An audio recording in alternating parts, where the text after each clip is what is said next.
Hi, I'm Daphne Botha. I'm a portfolio manager at Futuregrowth Asset Management. So this beautiful chart is the Futuregrowth Yield Enhanced Bond Portfolio, and I'm here to tell you all about it. As you can see, the fund outperformed its benchmark by 277 basis points over the past 3 years. This particular fund is benchmarked to the R202, the green bars. It's the RSA government bond issued with maturity of 2033. So these are great returns, and you ask yourself, so how did you get that? It's inflation in bonds. You don't really get that kind of return in the listed market. So the major source of outperformance for this portfolio is credit. Okay. And here we actually lever off our internal credit process, both listed and unlisted. As you might or might not know, in the listed space, you only have SOEs, banks issuing inflation-linked bonds mostly. And there, for an SOE listed ILB, you can get 50, 60 basis points. Really not very exciting.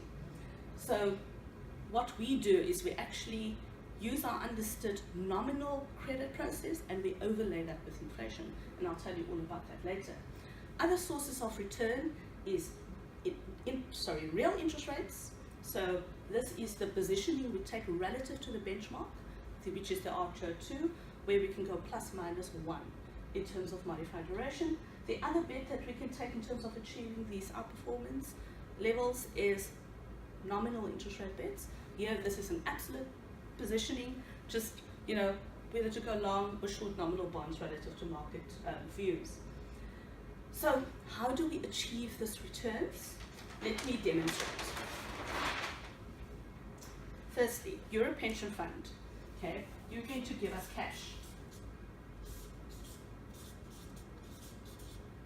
And your cash is going to go into the Futuregrowth Yield Enhanced ILB. And what do you get in return? You get units in that fund, since it's a pooled fund. So once the cash flows in here, in the portfolio, you're now long cash. What you do with that cash is you spend it by buying credit.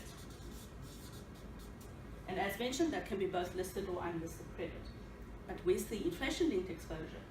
So because you've now spent all your cash, the only way we can add these inflation-linked exposure is via the derivatives market. So derivatives is a way for us to access an underlying instrument or asset class without physically paying cash for it. Your only expense will be the funding cost into that market.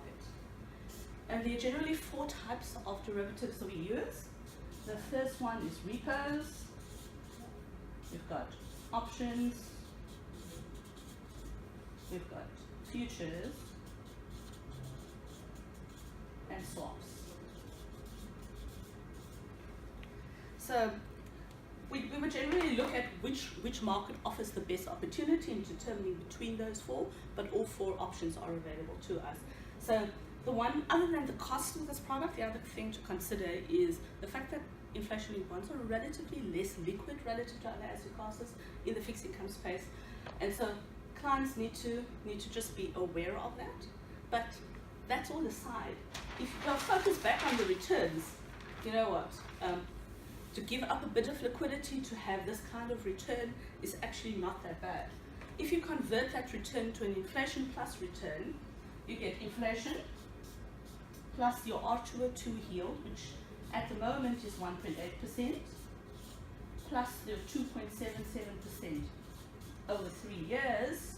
That gives you inflation plus 4.57%. That is actually an unbelievable return for a fixed income asset. So if you want to know more about this instrument or this fund, please contact Futuregrowth and we'll gladly tell you more about it.